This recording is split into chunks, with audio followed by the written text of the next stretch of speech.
할렐루야. 8월 2일 화요일입니다.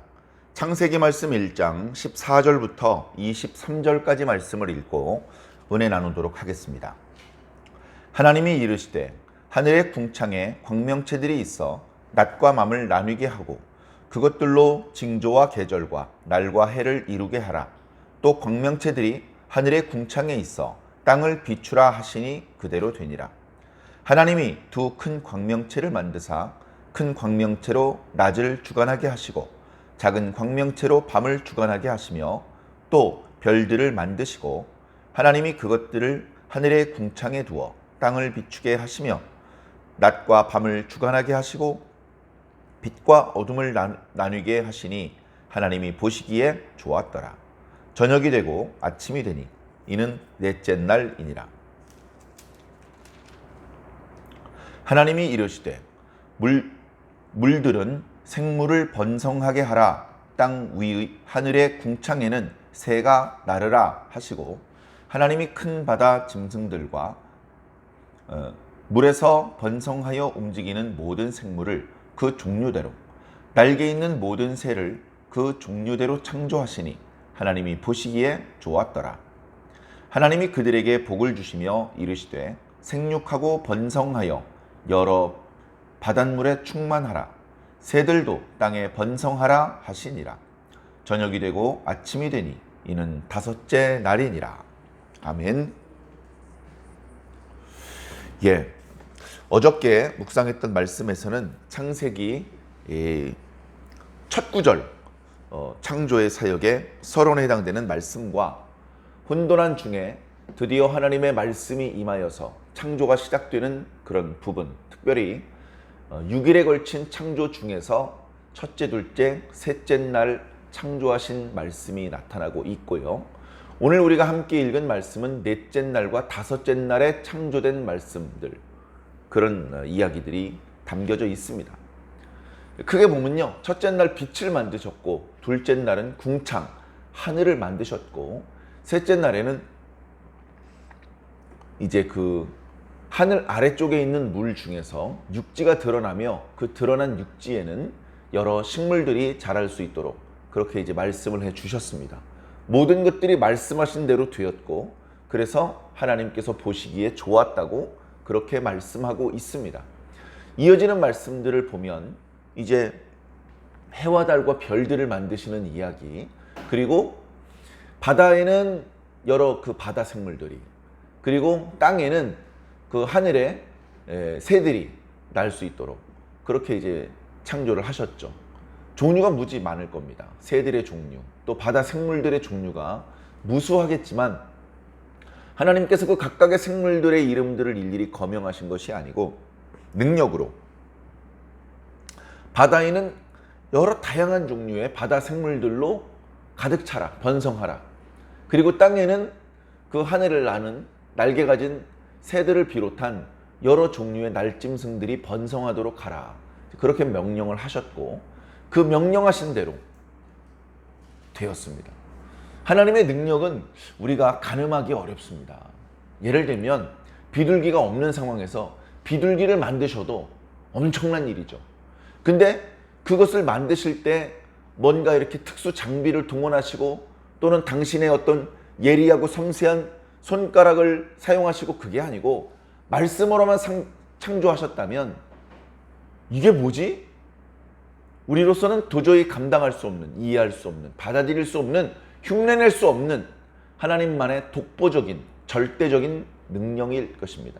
그런데 말씀으로 비둘기를 창조하시는 것을 넘어서 날짐승들이 종류대로 생겨나라, 그렇게만 말씀하셨는데 순식간에 그 수를 헤아릴 수 없는 날짐승들이 생겨나도록 그렇게 만드셨다는 것은 하나님의 능력의 한계를 우리가 짐작하기 어렵구나. 그냥 하나님께서 천지를 창조하셨다는 이 말씀은 보통 능력이 아니구나. 우리가 하나님을 만만하게 볼 수 있고 우리가 하나님을 무시할 수 있고 그런 분이 아니구나 라는 것들을 느낄 수 있습니다. 물론 믿지 않는 자들은 허무맹랑한 소리다. 여기서 말하는 하루는 오늘날의 24시간이 아니다. 여기서 각각 하루에 벌어진 일들은 정말로 하루에 벌어진 일이 아니고 수천 년, 수만 년, 수십, 수백만 년에 걸쳐서 이렇게 나타난 일이다. 그렇게들 이제 말을 합니다. 억지로 진화론적인 그것이 이제 과학이라고 우리는 이제 믿고 있는데요. 실제로는 그렇지도 않다고 하는데 그것이 사실이다, 진실이다. 확인할 길은 없지만 그렇다고 믿어두고, 그래서 진화론이 저는 신앙 같아요. 자꾸 보이지 않는 것을 보인다고 믿고 있거든요. 자, 그렇게 진화론을 과학이라고 믿고 거기에 맞추어서 성경을 이렇게 끼워 맞추려다 보니까 뭐 그럴싸하게 비스무리하게 이렇게 맞춥니다. 여기서 하루가 24시간이 아니고 5만 년이라고 하면 대충 맞아 떨어지는데 뭐 이제 이런 식의 설명을 하고 있는 것이죠. 그러나 과학적으로 살펴보아도 그것보다는 하나님께서 창조하셨다, 말씀으로 천지를 창조하셨다라고 하는 것에 대한 과학적인 근거들이 더 많이 나타나고 있는 것이 현실입니다. 자, 그뿐만이 아니고 이제 지금까지는 생명체들, 물론 식물도 생명이지만 특별히 동물들, 그죠? 물고기 종류, 날짐승 종류, 그리고 이제 여섯째 날 창조하게 될 들짐승 종류들, 이런 어떤 살아서 움직이고 돌아다니는 이런 여러 종류의 생물들이 이제 처음 만들어지기 시작을 하는 것입니다. 이런 생물들은 그동안 첫째, 둘째, 셋째, 넷째 날 하나님께서 창조해 주셨던 것이 없었다면 존재할 수가 없습니다. 그 생명을 유지할 수가 없는 것이죠. 산소도 없고 땅도 없고 우주공간 한복판에 그 혼돈한 상황 가운데 생명체만 하나 덜렁 만들어 놓으면 곧바로 죽을 수밖에 없습니다. 숨도 쉴 수 있고 마셔야 될 물도 있고 먹어야 될 먹이도 있고 숨을 곳 필요하고 쉴 곳도 필요하고, 그리고 그렇게 끊임없이 먹을 것을 공급해 줄 수 있는 대자연이 있어야 되고, 또 먹고 싸면 그것들을 분해하고 흡수해주는 그런 시스템이 준비가 돼야 되지 않겠습니까? 그래서 진화에 의해서 지금 현재 지구의 모습이 만들어졌다고 그렇게 이제 주장을 하는 분이 아직도 많이 있는데, 그러나 우연히 이렇게 되기에는 너무 확률이 낮다. 너무 우연히 이렇게 되기엔 너무 확률이 낮다. 그 미세한 확률을 우주가 무한대의 크기이기 때문에 가능하다라고 이제 억지로 설명을 하는데요. 받아들이기 참 어렵습니다. 진화론의 설명을 이렇게 어려운 단계까지 이렇게 설명을 들어보면 설명하는 사람도 궁색하는 것이 느껴집니다. 그냥 이거 믿는 수밖에 없지 않느냐, 이런 억지 주장을 펴거든요. 하나님은 없으니까 그렇다면 이렇게 설명을 하고 이렇게 이해할 수밖에 없지 않겠느냐, 이런 식의 설명을 합니다. 그게 무슨 과학입니까?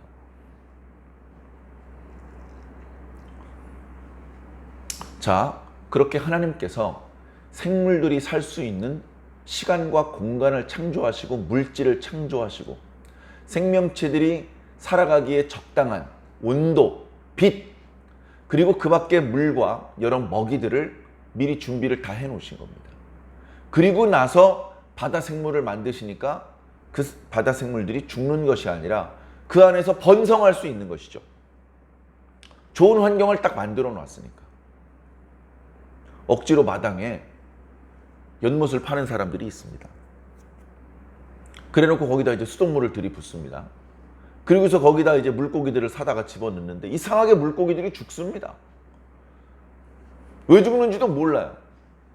그럼 이제 꺼내다가 버리고 또 새 거 사다 놓고 또 꺼내다 버리고, 그래 이제 나중에 알고 보니까 수돗물독 때문에, 염소 때문에 죽습니다. 그리고 시간이 지나고서 염소독은 날아갔는데 거기에 물고기들이 이렇게 살아가면서 산소 같은 것들이 필요한데 산소가 부족합니다. 그 연못에 여러 가지 식물도 있어야 되고 또 조그만한 생물도 있어야 되고 다양한 생물들이 이렇게 골고루 있어야 그 안에서 그 각각의 생물들이 잘 이렇게 살아가고 서로 공생하면서 살아가는 건데, 그런 걸 이제 모르고서 덜렁 물만 채워놓고 물고기를 집어넣으면 바로 죽습니다. 그래가지고 그런 것들을 이제 갖춰 놓는데 시간이 지나면 물이 더러워집니다. 물이 너무 더러워져가지고 보기도 흉하고 냄새나고 거기 잘 살 것 같았던 물고기들 또 식물들마저 죽습니다. 나중엔. 인간이 흉내낼 수 있는 게 아니에요. 다 재료가 주어져도 돈이 많이 있어도 지혜롭게 물고기들과 여러 수초들이 잘 살 수 있는 환경을 만드는 것이 쉬운 일이 아닙니다. 하나님께서는요, 여러 생물들이 들이마실 때에 조금도 거북하지 않은 그런 공기를 만드셨고, 또 바다 생물들이 헤엄치면서 생활을 할 때에 조금도 부담스럽지 않은 물을 준비하셨던 것이죠. 그 능력은, 그 세심함은 우리가 찬양하지 않을 수 없습니다. 그래서 그런 부분들을 연구하는 학자들이 이제 이야기하기 시작을 합니다. 이걸 진화라고 말하기에는 너무 정밀한데, 너무 완벽한데, 진화라고 말하기에는, 이게 우연이라고 말하기에는 그건 아닌 것 같다. 그것이 신이다. 그것이 성경책에 나오는 하나님인지는 잘 모르겠다. 그러나 누군가 지적으로 이 세상을 설계한 것 같다. 이 세상을 누군가 의도적으로 디자인을 한 다음에 그 디자인한 대로 하나하나 만든 것 같다. 화학을 연구하는 사람은 주기율표를 보면서 이건 우연일 수 없다. 생물을 공부하는 사람, 물리학을 공부하는 사람, 그 광활한 우주의 크기에 압도되어서 신이 없다고 말했다가 신이 이거보다 더 크시구나 라는 것을 깨닫게 된다고 합니다. 우리는 그렇게 그런 과학적으로 공부를 하다가 하나님의 존재를 느끼는 것은 아닙니다만, 우리는 성경 말씀을 통해서 하나님을 좀 더 정확하고 확실하게 느낄 수 있게 되시기를 바랍니다.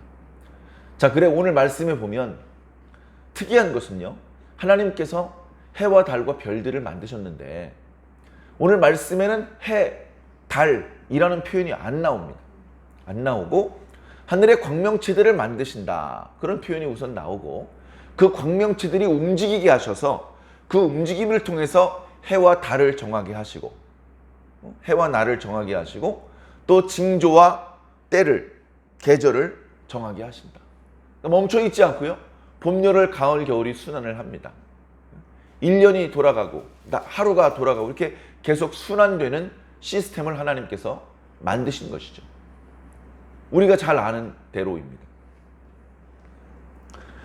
과거에는 오늘날 아직도 그런 모습이 남아 있습니다만, 특히 과거에는 태양을 신인 줄 알았습니다. 태양 자체가 신인 줄 알았어요. 그래서 태양을 숭배하는 그런 문화가 전 세계 곳곳에 있었습니다. 이제 그런 문화가 있기 때문에 그랬는지 태양을 가리키는 단어는 아예 쓰지 않았습니다.